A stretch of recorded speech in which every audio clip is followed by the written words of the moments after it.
Hi, this is Kirk, the Bariatric Carnivore. Well, let me tell you right up front, never ever confuse a tool with a magic wand. And when you get the two confused, you got a problem.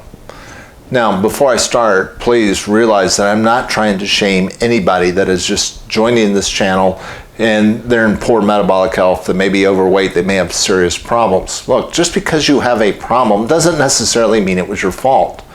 You may have been driving home and some drunk driver smashes into you. That's not your fault that that accident happened, but it is your problem. You've now got to get a new car. You've got to deal with the insurance companies and lawyers and maybe get your own self fixed up, etc. You know, that's not your fault that these things have happened, but it's your problem. It's not your fault necessarily that you're in bad metabolic health right now.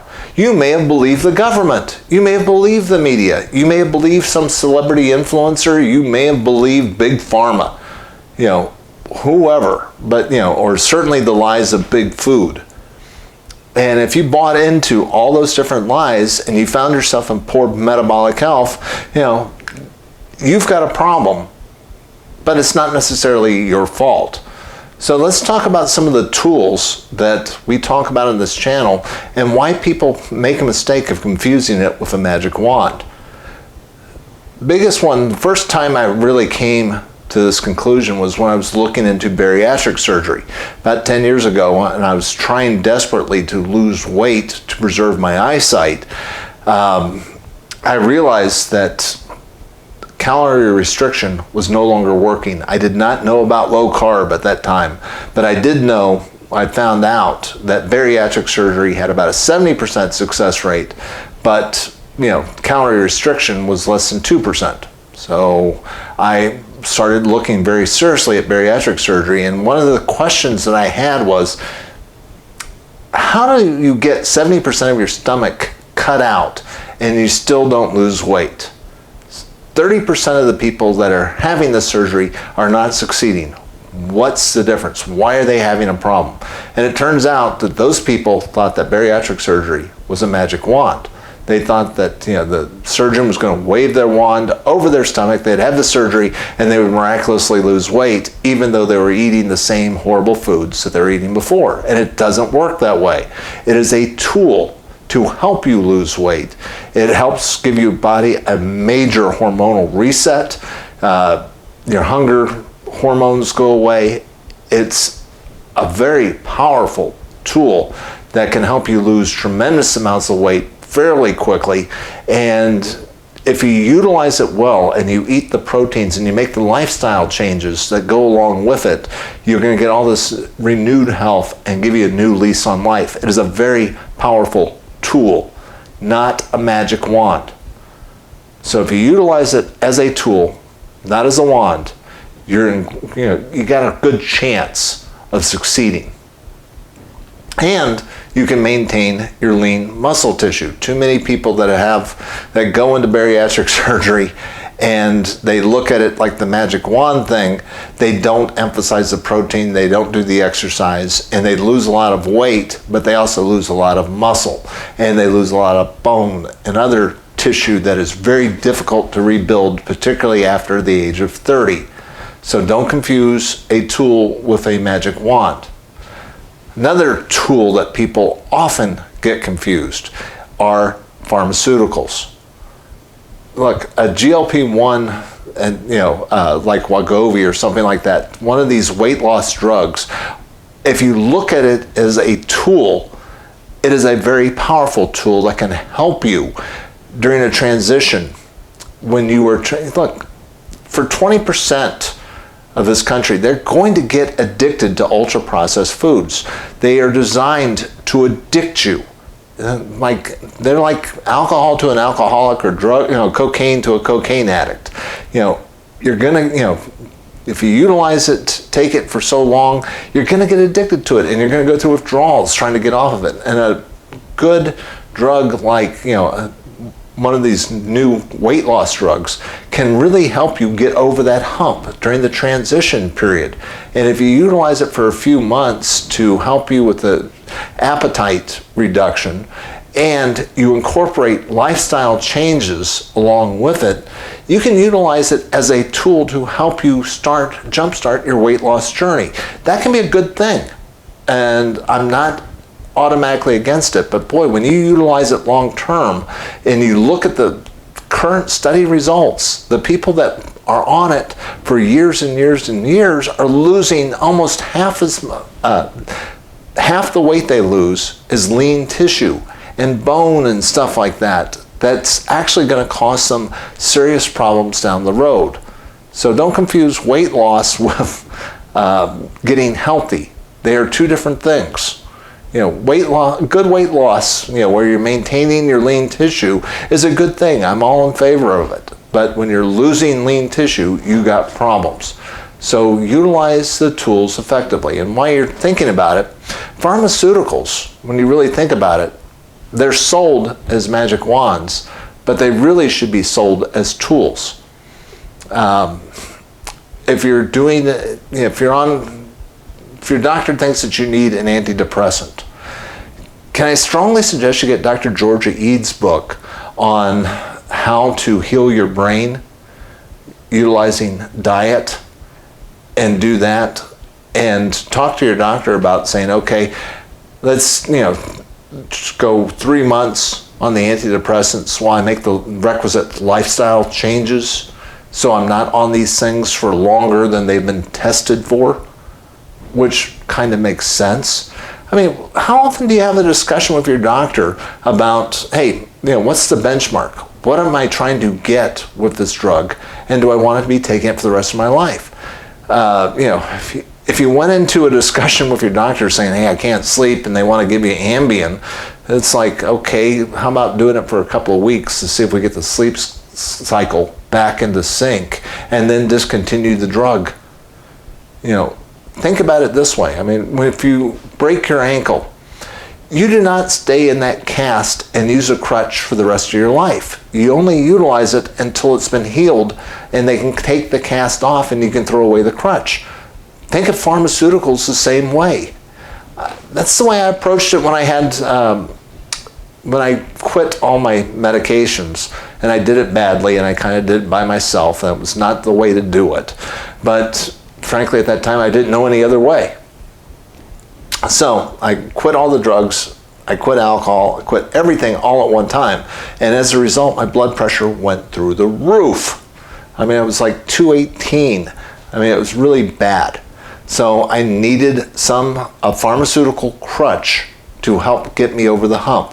And that's the way I talked to him about with the doctor. I said, okay, it was amazing. The first day I took all those different drugs for the blood pressure, it went down to 120/80 almost overnight. It was kind of cool to see that happening.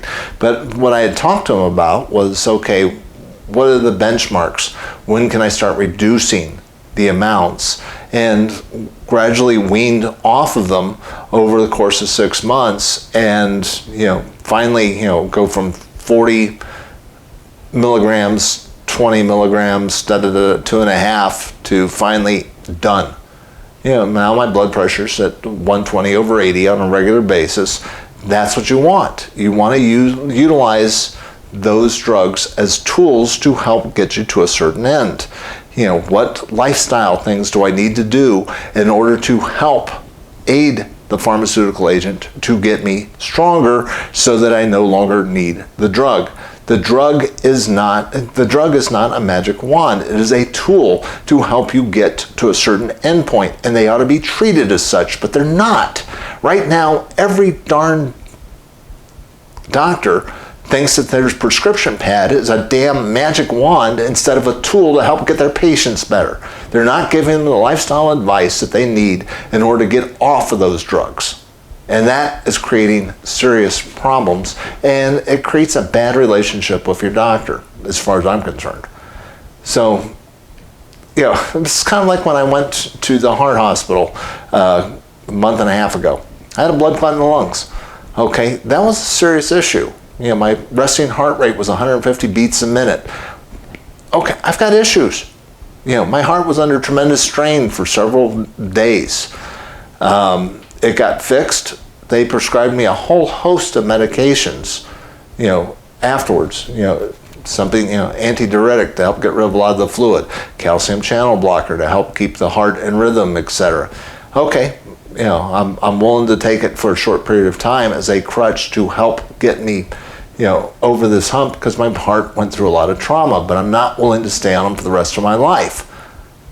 And that freaked out the doctors. They had never had somebody tell them that they weren't going to stay on it for life. They just needed to do it until, okay, how long do I need to stay on it until I can safely go off of it? They didn't have a real good answer. But, I don't look at pharmaceuticals as the magic wand. They're a crutch. They're a short-term fix. They're a tool. Diet, by the way. Low-carb diets are not a magic wand to help you fit into the proper bathing suit or to make you look good for the wedding. They are a tool, when you really think about it, to help you get into better metabolic health. Yes, there's weight loss associated with it, but when you do it well, say, for instance, if you decide that you're going to go all in and really try to take control of your metabolic health, you may want to do 3 months where you're just eating beef, bacon, butter, and eggs, highly anti-inflammatory diet for a few months. See how you're doing, and after 3 months, maybe you want to start adding stuff back in because you missed some things. Well, do it one at a time and then see how that affects you. When I did it, I realized, okay, blueberries were fine. Onions, mushrooms, garlic, stuff like that were perfectly fine. Sourdough bread, out. It spiked my glucose. And I made my own sourdough bread from scratch just to see, because I went with some old-fashioned recipes because I had heard that some people could eat it and it didn't affect them. Well, I gained weight pretty darn rapidly. So, okay, no sourdough bread for me. Your results may vary. There's some people like Michaela Peterson. She is on a lion diet where she's just basically eating ruminant animals and salt and water, and that's it, because she has real serious autoimmune issues, and that is her diet for the rest of her life, because every time she has anything outside of that, she has serious inflammation. But that does not mean that that applies to you. Utilize an elimination diet as a tool. Keto, may work great short term to help get you into a position where you can figure out, can I take carbs or not? And once you get over your addiction to the ultra-processed food, you may be able to do fruit and other stuff. You may be able to do honey. You may be one of those people that can get away with it with no problem. Some people can't. Figure out what works for you. I can't do spinach. Who knew? I never would have figured that out if I hadn't tried this diet. So utilize the diet as a tool. Exercise is a tool. If you look at though as exercise as a magic wand that you do one time, I'm going to run a marathon this weekend and I'm not going to do anything the rest of the month. You're not utilizing the tool well. Exercise is better done in short bursts with a lot of time for recovery, but you don't need to do everything all in one weekend. So utilize your tools well.